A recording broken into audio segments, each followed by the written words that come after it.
Thank you, Mr. Chairman, very much. We've heard a lot today about how technology can potentially make cars safer, but we don't just need safe cars. We need safe streets, not only for drivers, but for pedestrians, cyclists, and public transit riders. These road users are particularly vulnerable. Just look at the numbers. In 1994, 21% of people killed in motor vehicle accidents were outside the vehicle, 21%.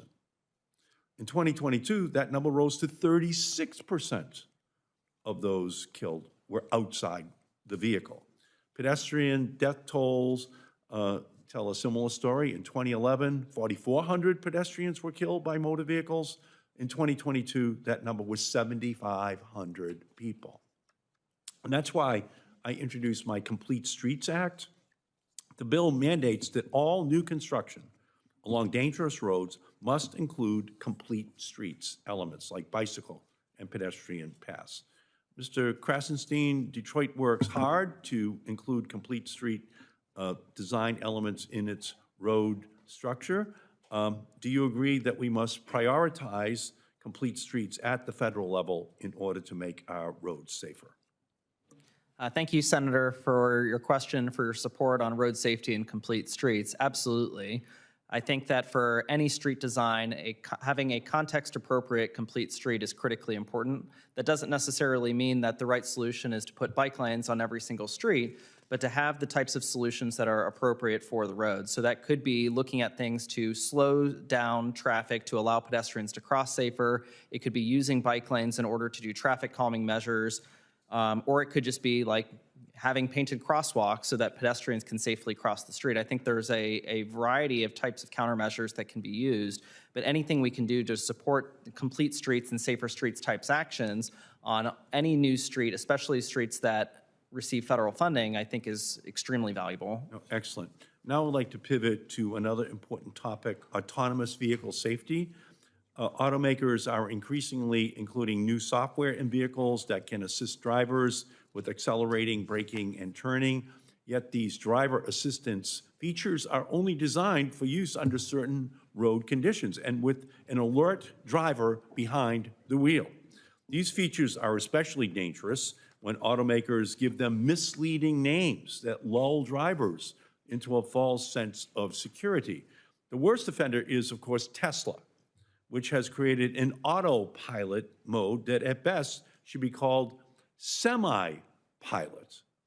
Mr. Farah, in your view, do Tesla drivers generally understand that autopilot mode can only be operated on certain roads and requires active driver engagement, or do they get misled into thinking they can just push the button and they can go to sleep? Senator, thank you very much for the question. As I mentioned in my opening statement as well as my written statement, I think that it's imperative that we distinguish between driver assist vehicles versus actual autonomous vehicles that are operating at level 4. In the latter, the human, insofar as there's a human in the vehicle, has no responsibility for the dynamic driving task. When you do have a driver assist feature, it is absolutely imperative that the driver understands what their obligations are.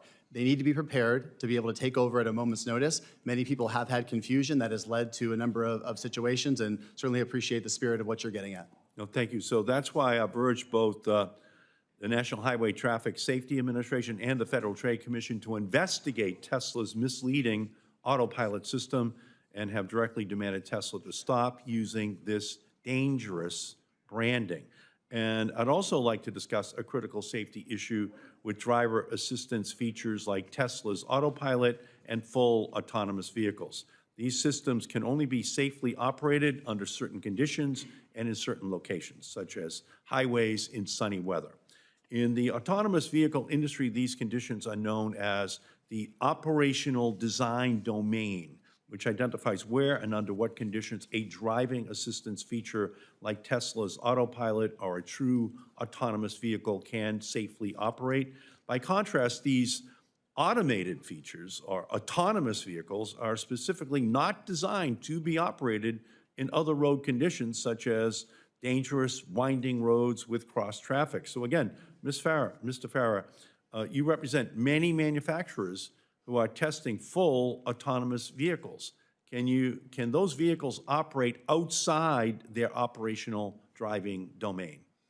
Senator Markey, again, thank you for the question. The state of the industry, the state of the technology right now is that our members are operating at level 4. That does mean, as you said, that they are confined to an operational design domain. That is a set of safety limitations that are put on the vehicle, whether geographic or weather that you mentioned. Right now, those vehicles remain within the ODD. The ODD can be something like the city of San Francisco or the city of Phoenix and Scottsdale. It could be a stretch of highway for things like autonomous trucking. And that's where we are from a technology perspective. And we'll make sure that we continue to roll out the technology deliberately and safely.